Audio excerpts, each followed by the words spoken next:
If you guys need FIFA 18 Ultimate Team coins, go and check out x3game.com. Their link will be down in the description. Use code CAPGUN to get yourself a discount. You're right guys, it's Capgun Tom here and welcome back to episode number 5 of Milan, Manchester, Madrid. Now the first thing we need to do in this episode is update our checklist. There's a whole load of one to watch cards came out last Friday and I do need to add them to the checklist as I haven't had a chance up until now. So first off, on the Madrid side of things, we need to add both Kessie and Bonucci to our checklist. They get added to the special column, so we'll need to trade our way to those cards. We also need to add onto the Manchester side of things the Kyle Walker, Edison and Lukaku want-to-watch cards. Starting to think the Manchester side of this series is going to be quite tough as those two teams are picking up informs like there is no tomorrow. It's going to be disgusting trying to trade to all of these special cards. And then finally, we need to update the Madrid side of things as well, and that is going to be in the form of Hernandez. He gets a one-to-watch card as well, so he's going to be the only one that's a special card for that series so far. Lots of new cards to try and trade our way towards. Let's get into this episode. First thing we're going to do, head to the trade pile. As you can see, we have over 108,000 coins in our, well, basically little piggy bank. We've managed to sell a whole load of our Turkish League silver. I freaking love these guys. They're making me so much money. Keep banging on about them, but until it stops working, I'm going to keep doing it because it is so effective at making coins. Has become a little bit more competitive over the last couple of days to pick up these bargains, but you know, I'm still picking up plenty, especially in the dead hours of FIFA. Okay, so as you can see, we're going to be relisting two of the players that didn't sell. Rotman, who we're going to be relisting for 3.7 after we didn't sell him for 4.2. Even so, I'm pretty happy because, you know, we made, well, we bought him for 300 coins. It's just absolutely ridiculous. A quick look back at our team if you've forgotten what it looks like. Unfortunately, we have lost our lone Koulibaly, who's going to be a massive miss for this squad because he was doing so much work, and today we're going to be focusing on some squad battles. Yes, it seems only appropriate that we try and, of course, you know, get as high up in the squad battles as possible. This is for last week. Obviously, I recorded a little bit ahead of the time, especially with everything that's been going on with me. I'm sure you guys can understand why it might have been a little bit out of sync. But anyway, here we go. We're in the first game, and we get a 1-0 lead. Nice stuff from Mauri there. He gets through on goal and puts it away. Nice run. And then a very similar goal to the first one. This time, Vecino, who goes through, and he slips that one under Schmeichel. He's got an icon in his squad, this guy, and we seem to be absolutely destroying him as we go 3-0 in the lead. João Mario this time getting through on goal. We do concede here. Computer doing what computer does. I mean, when the computer wants to score, it feels like it's pretty much impossible to stop it, as that clip may very well suggest, because you saw how many times the goal was, or the shot was saved, and it just ended up straight back at the computer's feet over and over and over again. But we managed to make it 4-1. We got the win. That's all that really matters. That's loads of points on the board, because I did play on Legendary after the last episode saying I played on World Class and people were telling me Legendary is easier. I played Legendary. Turns out might actually be easier. However, if anything is to go by from what I've seen today, that might be changing. It might be something that changes regularly in squad battles, you know, how difficult the difficulties are. Maybe there was a mistake on Legendary because it did feel easier than World Class, and they're correct that. I don't know. But anyway, back to this episode. We are currently 1-0 up. João Mario is doing absolute bits. He gets a goal, gets an assist. Kalinic is the one that puts this one away. Kalinic is fast becoming one of my favourite players, I think. He really does do some good work holding the ball up, and, you know, good shots on him and stuff like that. Even if he is an on-road, it doesn't really matter. Now you can see we're 3-0 up, and then the computer starts coming back again, which is so frustrating. But once again, it gets the goal, and then we reply pretty much straight away. What a strike from Brozovic. Holy moly, if he can score us a whole load of those throughout this series, I'm going to be pretty happy with the performance, because that is a disgusting long shot on him, and I will be trying to take full advantage of that throughout this series. Now you can see that we are up to gold 2. I had already, as I said in the last episode, missed a couple of this squad battles week, a couple of games, but it was a very disjointed week because everyone was either getting the game or, well, basically things like that. The game had only just come out. Some had it on early access, some didn't. Some had it on the Ronaldo edition, some didn't. Which, by the way, reminds me, I am currently doing a giveaway for a Ronaldo version of the game on Xbox One. So if you want to go and get involved in that, there is a link to the tweet. It's just literally a retweet and follow sort of thing, and you can potentially win yourself the Ronaldo edition. I know that obviously you won't get the early access, which was part of the Ronaldo edition deal, but you will get all the free packs that come with the Ronaldo edition. So if you haven't got the Ronaldo edition now, it might be worth getting it. And of course, you'll get that lone Ronaldo and, well, lone Ronaldo, should I say.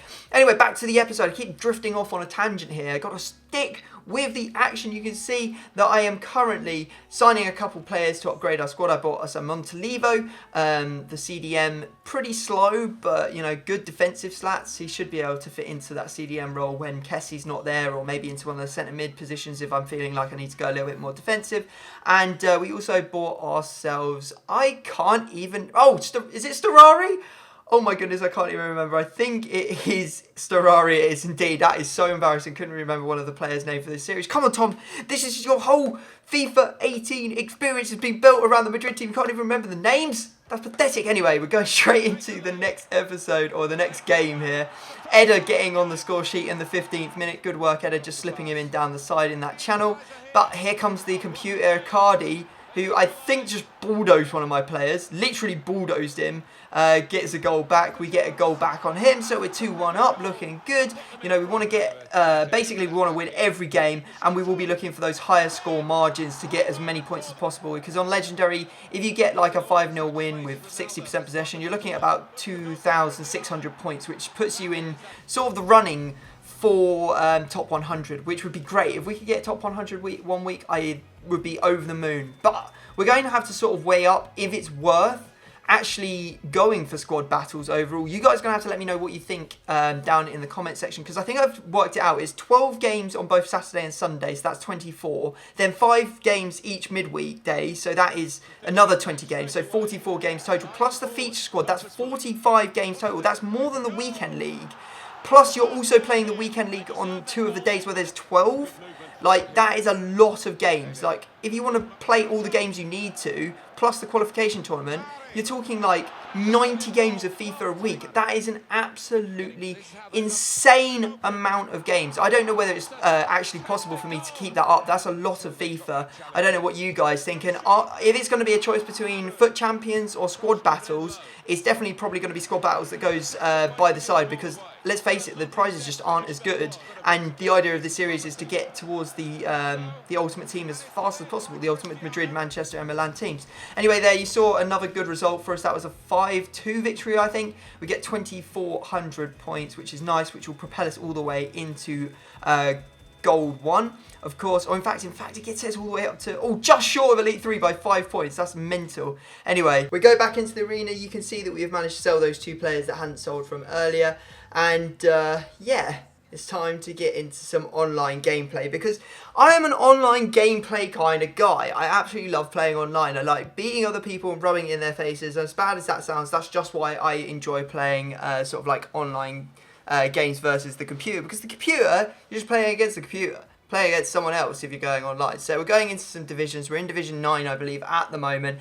Our opponent's team, not brilliant, not going to lie. He's got a bronze centre-back. We're going to take full advantage of that if we can. 1-0, João Mario. This guy is on absolute fire since we bought him. He just cannot stop scoring. Goal from Kalinac. How the hell did you score that? He's just standing there, swings a leg in the back of the net. It goes. Lovely goal from João Mario. 3-0.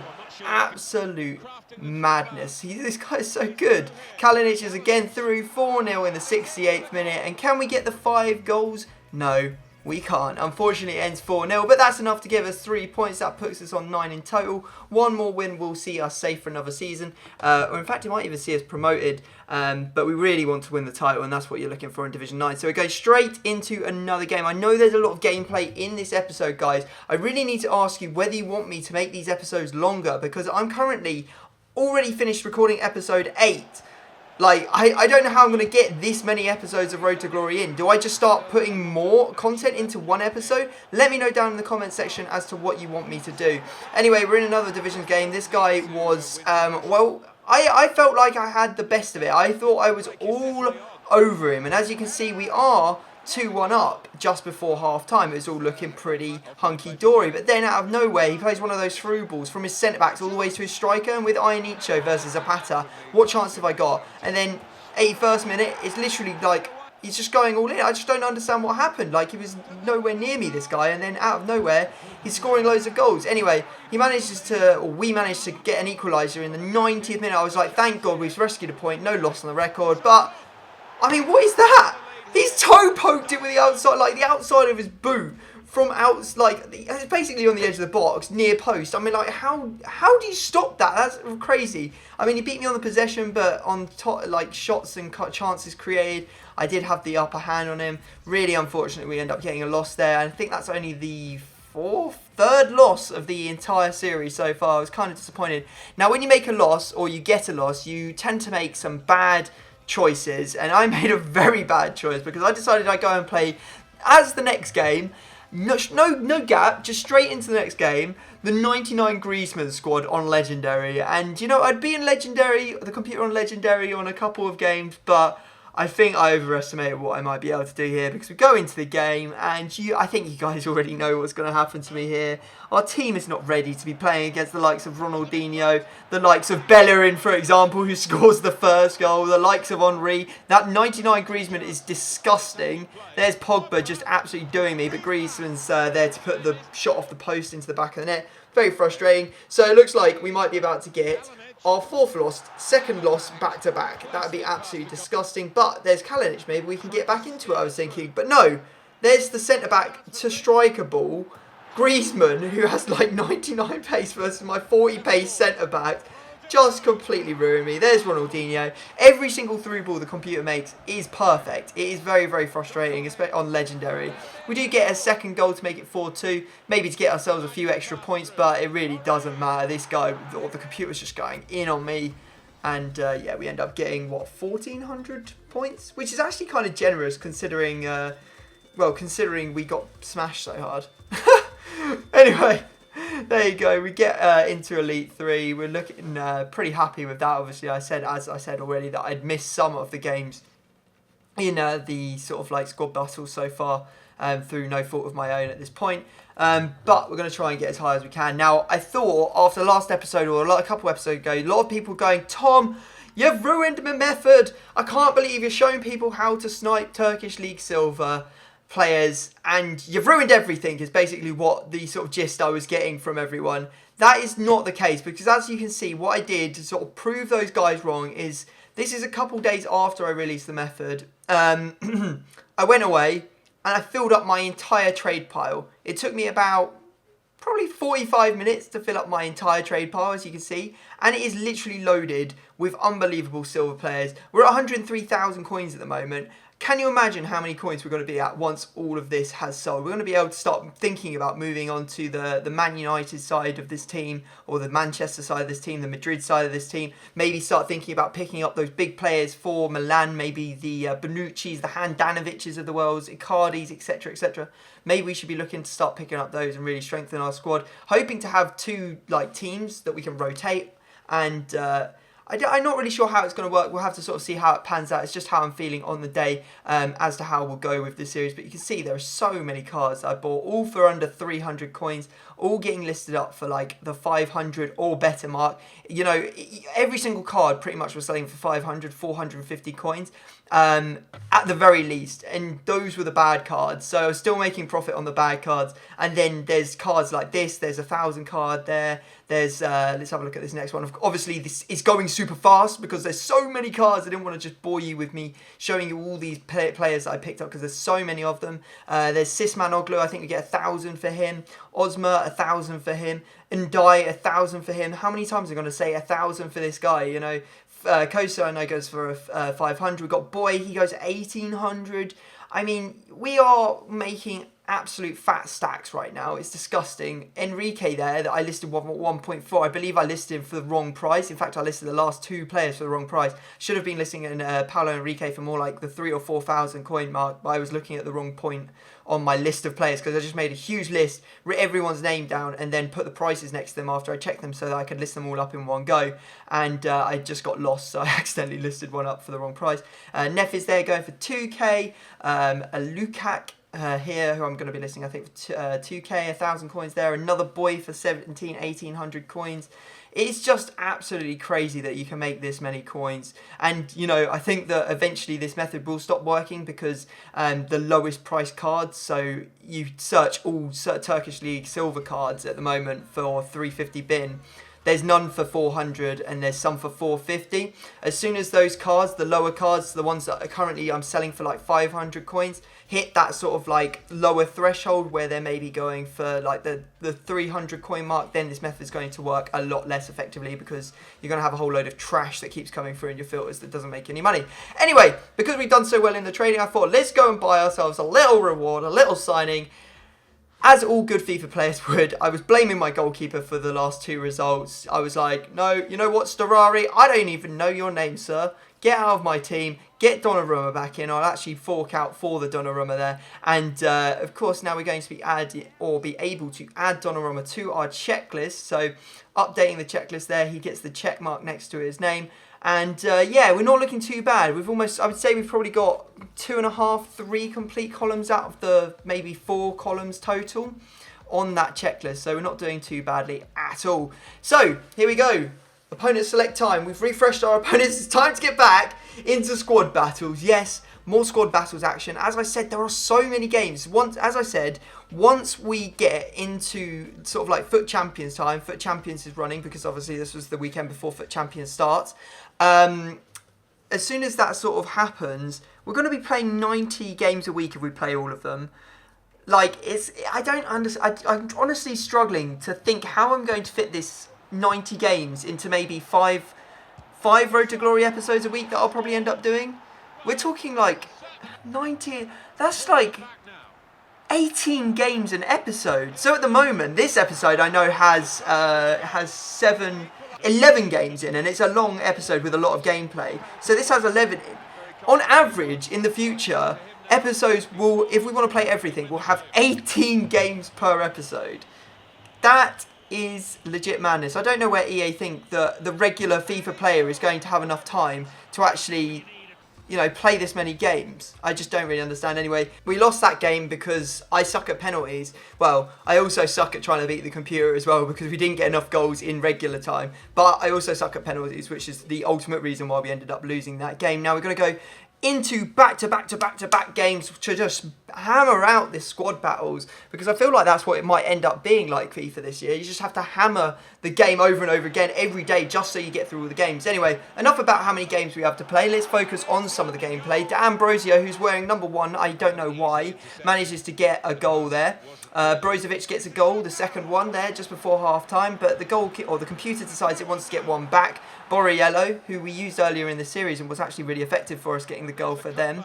Eder gets a lucky goal as it deflects in off Tigres and into the back of net, and that is how that game ends. So we get ourselves pretty much the full amount of points, 1900. We are on Legendary. You can see we're working our way up to that Elite 2 bracket. It's very difficult to really sort of visualise where you might end up at the end of squad battles, just purely because the brackets are always changing there. It's like a moving target. So if you play your games early in the day, you have to survive the whole day in that division to actually stay in it, if that sort of makes sense. Or if you do it at the end of the day, you're pretty much guaranteed, if you're in the division, to stay there, because there aren't going to be any more games played before the next bracket or the next rotation of games comes out. Now you can see here we are 3-0 up. We're making absolute moves after losing that that game earlier on. 4-0. Very, very nice stuff. Can we get the 5th goal to get the ultimate amount of points that we want to do? Yes, we can, because we are a lucky son of a gun in that one. Ball ricocheting everywhere. And there we go. I think this might be the most points that we've got in any squad battle game so far. 2,685. That is personal best. We're going to try and beat that throughout the series. We're now going up against a team called Thunder, and it's spelled C4NT. I've seen some interesting names come through these squad battles. EA are clearly not checking them before they put them up, because there are some very, very rude names coming through. If you see a rude name in the squad battles, tweet me it. I want to see what the club names are that are rude. I think it's quite funny. And unfortunately, that last game we ended up losing. But, you know, I think that's going to be sort of like maybe how this goes as I get better at playing against the computer. It is a different skill set that I haven't maybe developed in the past. So it's going to take me a while to adjust. Some days I'll do really well because I'll just be playing really well. And then some days I'll be just doing bad because I'm not thinking about how I need to play against the computer. Maybe I haven't adjusted from playing online. Whatever it is, I need to basically get better at playing the computer. Anyway, there you go, guys. That's going to be the end of the episode. I think this is the longest episode of Milan, Manchester, Madrid so far. So smash a thumbs up if you have enjoyed this long episode. Subscribe if you're new. And I'll see you next time. Peace.